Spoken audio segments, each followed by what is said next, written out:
Swindon were without Ian Woan and captain Alan Reeves, who started a 2-match suspension, while Steve Robinson, who was due to sign on Friday, then pulled out of the move for personal reasons. As for City, the latest strike force debate was helped along by Lee Peacock's throat infection. He was on the bench, so it was Beadle to partner Thorpe up front. It was a relegation-threatened side which began better. Keith O'Halloran was close with this long-range effort, still in the opening 10 minutes. Phil Duffel now picks up the commentary. Tony Thorpe playing a lot deeper than City fans would want him. Now that was Davis on Murray, and Sol Davis will have to tread very carefully. He's already been booked, and you get the feeling that one more indiscretion and he could well be exiting the arena rather earlier than planned. And you'd think it's in Bristol City's interest to get the ball to Scott Murray as much as possible now and let him torment the young defender. Oh, it's all the way through to Brown! Best chance so far wasted. Aaron Brown knows it. The Swindon defence was, well, just simply standing still, I think waiting for an offside. The flag never came, and Brown found himself with a clear sight of goal. Hasn't scored yet this season, and maybe just a lack of confidence in the finish saw it roll well wide.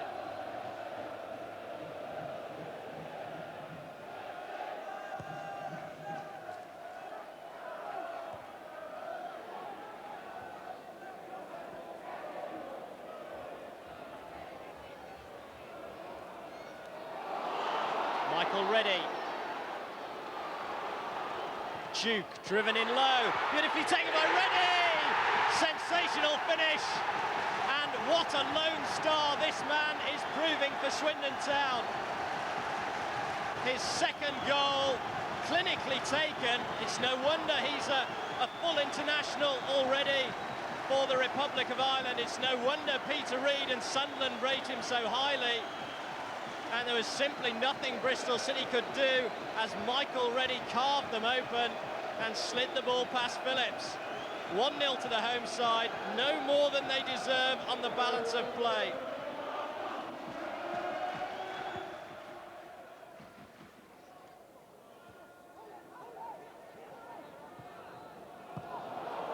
Hall.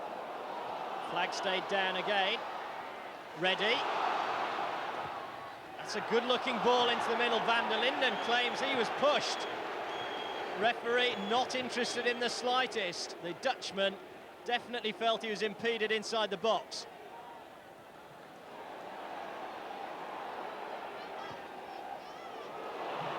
Bell on the overlap. 3 in the box. Well, it was Thorpe who got there. I don't know whether the goalkeeper's presence just put him off. Here comes Swindon with the ball. Michael Reddy, scorer of the only goal so far. Taking on Hill. Still Reddy. Well, he just tried to ease it through, but there was nobody making a forward run.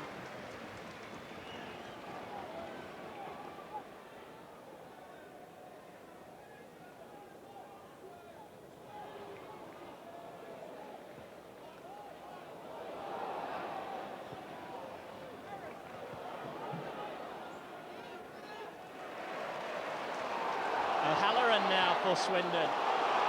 Play just beginning to get a bit stretched. Coe forward for Reddy. Millen wants it to run over the line, and a touch of experience there from the Bristol City centre-back.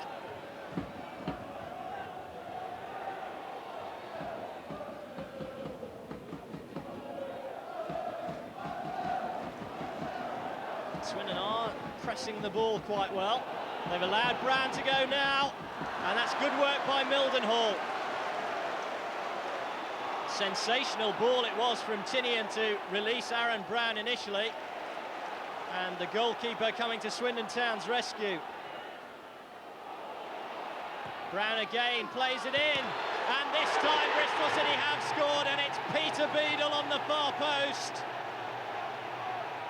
And right on the stroke of half-time, the visitors are back in the game.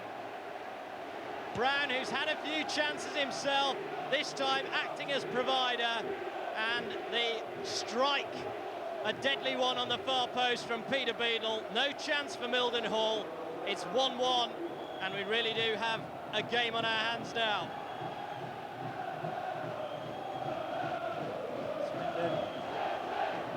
Well, they may just be feeling a bit sorry for themselves. They got through an awful lot of good work in this game.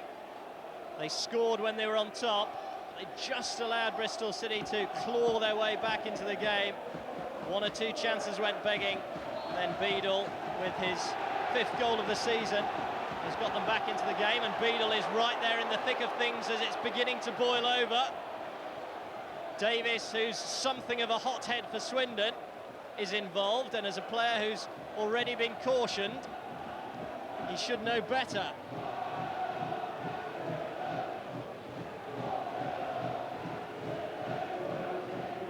Murray is getting a good talking to from the ref.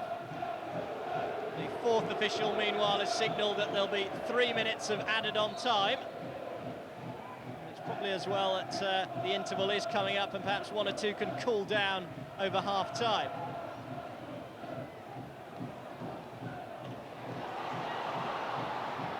Reddy, beautiful back heel. This is Duke.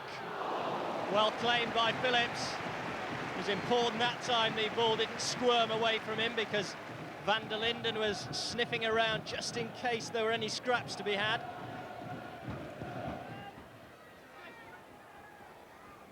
Murray delivers the kick. Wicked in-swinger.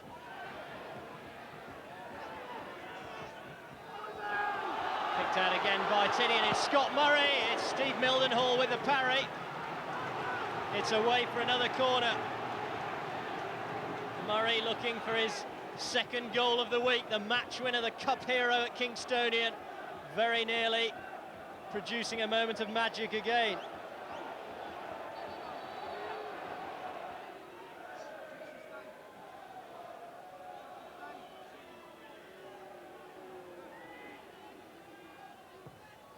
Murray's cross, brilliantly attacked on the far stick by Lee Peacock, but he just couldn't direct the header towards goal.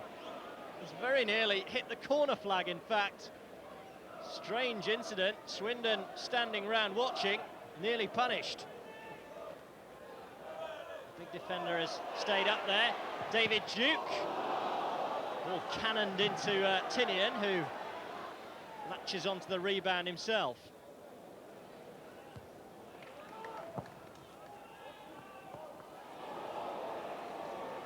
Clip the studs of Davis. It's Bristol City's throw.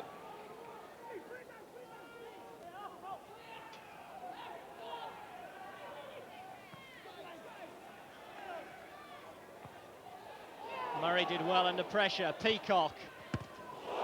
Well, the keeper wasn't too sure of his bearings. He maybe crashed into the post there, Steve Mildenhall. The important thing for his team was that he got the ball away for a corner, but at what cost?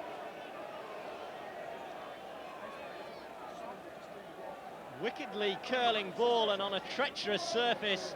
The keeper's only thought was to get the ball out of harm's way, regardless of his own safety.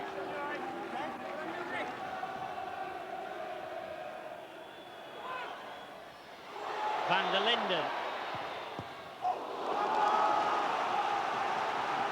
Corner again.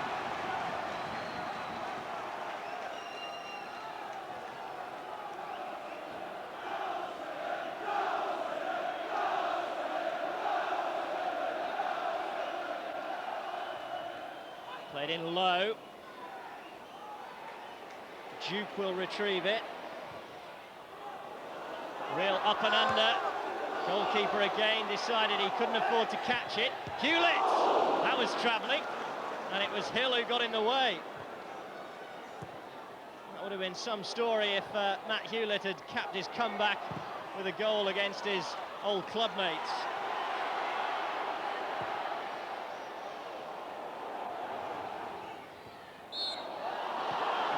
Up above Thorpe, but unfairly so. Last chance perhaps for Bristol City.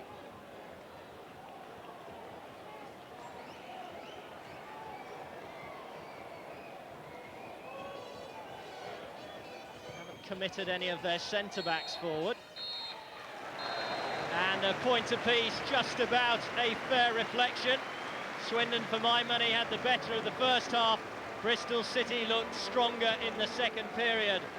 Their league positions will remain largely unaltered. That's something of far more concern to Swindon than City right now. The final score at the county ground is finished 1-1. It must give you some heart that they're a side pushing for promotion, you're a side in a relegation battle. There didn't look to be any kind of gulf between you. No gulf at all. I said that there isn't in any teams. I don't think my team's a bad team. I think the situation's developed during the season and we've gone in a position we shouldn't have been in, but I don't think I'm a bad team at all. The only thing with that is I don't, look at that. I look that we're now becoming hard to beat. That, as you've said, the gulf wasn't there, but we're also beginning to look like a team. We've created chances. We've had pressure on the opposition. It wasn't just like I've seen early in the season where it's just a hope. Everyone was waiting for something to happen. People are beginning to make things happen. Players are starting to pick second balls up, make decisions, run with the ball, run off the ball, win tackles, win headers. It's beginning to look like a team, and that gives me great hope. I feel more confident now than any other time I've been here. Probably get the sack now. Well, yeah, it's a tough game to only play in. Swindon at Swindon is a hard game. It's never been easy to come to the county ground and get results. And in particular, the position that Swindon are in at the moment, they're desperate to get out of that bottom part of the table, and they showed today that they've no reason why they can't do that. Particularly in that first half an hour. A lot of teams I would have said may have gone under that, and that's where the credit from and what pleased me that we didn't. We defended really well, and again as the game wore on, I thought we got stronger and stronger as we've been shown to do in